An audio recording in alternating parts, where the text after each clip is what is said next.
안녕하세요. 마인드 디톡스의 묻지마 캔디입니다. 오늘의 방송 제목은 배우자의 외도부터 이혼 후 드는 생각의 변화들입니다. 구독, 좋아요 눌러주세요. 남편의 외도 상황을 알게 된 시점부터 여러 가지 과정을 경험하고 이혼을 해서 혼자 살아가고 있는 현재까지의 제 캔디의 생각들이 어떻게 변해왔는지에 대해서 여러분들과 함께 나누고자 합니다. 적절한 제목을 찾느라 고심을 해봤지만 마땅히 딱 맞아 떨어지는 제목은 찾기가 어려웠습니다. 여튼 현재 배우자의 외도를 막 알게 되신 분들이나 아직 외도 상황이 정리되지 않은 분들, 그리고 남편이 되돌아왔지만 분노 해결도 어렵고 관계 회복을 어떻게 해야 할지 난감한 분들을 위해서 먼저 경험한 선배의 입장으로 제 경험담을 방송으로 함께 나누도록 하겠습니다. 처음 증거를 통해서 전 남편의 외도를 알게 되었을 때는 이게 꿈인지 현실인지 분간도 되지 않았고, 외도를 했다는 사실을 받아들이는 것도 쉽지 않았습니다. 부인하기에는 카톡으로 주고받은 내용들이 너무 심상치는 않았습니다. 그럼에도 그냥 장난으로 주고받았겠지? 아니겠지? 아닐 거야. 라는 마음이 컸습니다. 그런데 정말로 증거라는 놈이 고개를 쏙 내밀고 두더지 게임하는 것 마냥 여기서 툭 저기서 툭툭툭툭툭 튀어나왔습니다. 한 번 잤다더니 100번 넘는 타임라인 속의 모텔 기록들, 내가 상상했던 것보다 훨씬 더 오랜 시간 동안 많은 것을 함께 나누었던 사이를 알고 나니, 난 누구인가? 내가 이 사람의 와이프였나? 난 뭐지? 나 껍질과 함께 살아왔나? 이 사람한테 난 어떤 존재였을까? 이 사람은 그럼 나랑 왜 살았나? 저도 처음에는 납작 엎드리는 남편의 모습에 스스로 관계를 정리할 거라고 생각을 했고, 내 남편은 달라. 성실한 사람이고 자상했고 냉철한 사람이니까 알아서 잘 정리할 거야. 이런 믿음이 있었습니다. 그런데 그렇게 많은 증거들을 알고 나서는 없던 일은 죽어도 되지 않았습니다. 못 믿겠고, 나를 배신한 이놈은 죽어야 된다. 난 저놈의 주둥이에서 그 불륜 관계에 대한 진실을 꼭 듣고 말 거야. 이런 마음이 컸기 때문에 새벽마다 자는 놈을 깨워서 잠을 재우지 않고 계속 신문을 했습니다. 지금 생각하면 5년이라는 세월을 감쪽같이 기만하고 나를 속이고 바람핀 인간이 무슨 진실을 이야기해 줄 거라고 기대한 자체가 멍청한 것이었다라는 생각이 듭니다. 지금의 저라면 침묵하고 아주 냉정하게 대했을 것 같습니다. 포커페이스하고 모은 증거로 조용히 소송하고 상간녀를 치는 데만 집중하고, 남편은 건드리지 않고 외도에 대한 이야기를 나누지도 언급하지도 않았을 것 같습니다. 왜냐하면 바람핀 놈에게 호소, 설득, 눈물, 회유 이런 건 통하지 않고, 오로지 임시 방편으로 상간녀를 지켜주기 위해서 집에 잘하면서 눈속임을 하고 있는 이 새끼는 오로지 상간녀 생각밖에 없다라는 사실을 이제는 제가 알기 때문입니다. 상담하면서 다른 남편들의 눈속임이나 행동들은 뻔히 보이는데, 저는 왜 전 남편에 대해서는 엄청 주관적이고 감정적으로 바라보고 상황을 제대로 인식하지 못했던 것 같습니다. 그 여자와는 끝났을 거야. 완벽하게 정리했을 거야. 과연 그럴까요?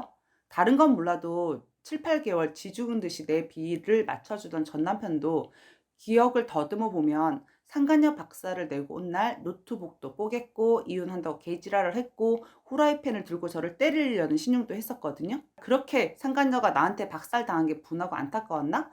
정말로 바람핀 남편들 하는 행동은 학원에서 단체로 배웠는지 다 똑같습니다. 젊은 놈이나 늙은 놈이나 많이 배운 놈이나 못 배운 놈이나 있는 놈이나 없는 놈들이나, 문제는 내 남편은 달라라고 생각하는 것 때문에 외도를 잡고 상황을 정리한 시간들이 점점 더 길어진다는 겁니다. 도파민이 분비되면 다 똑같아진다는 생각이 듭니다.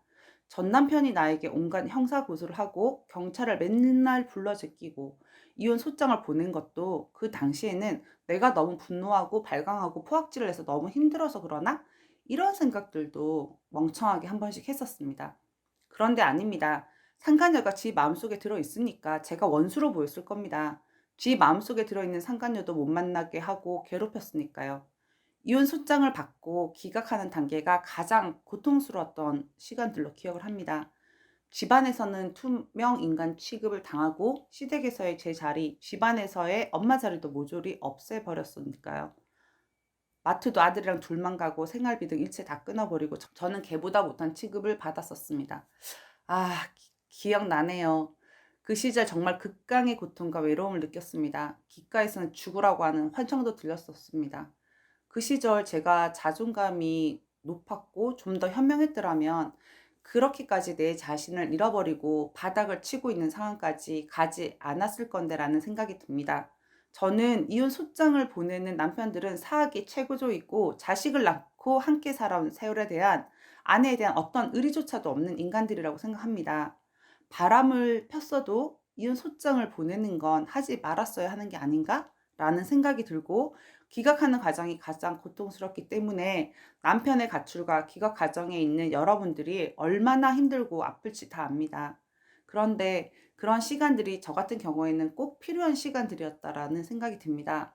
아, 남편은 변하지 않는구나. 내가 변해야겠다라는 마음으로 공부도 하고 명상도 하고 책도 읽고 내 자신을 사랑하는 방법부터 치유까지 여러 가지 방법들을 이것저것 해보기 시작했습니다.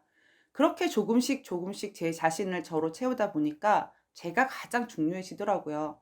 제가 중요하니까 내가 아파하면 안 되고 내가 힘들면 안 된다는 생각이 들었고 내가 행복해지는 방법들을 하나둘씩 찾아가게 되었습니다. 내가 행복하지 않는 상황은 종료를 시키거나 없애야 된다라는 생각이 커져갔습니다. 그래서 저는 이혼을 했고 처음 이혼 후에는 익숙하지 않은 상황들에 하나 둘 적응해 가는 시간들이 쉽지는 않았습니다. 뭐든지 혼자 해결하고 혼자였으니까요.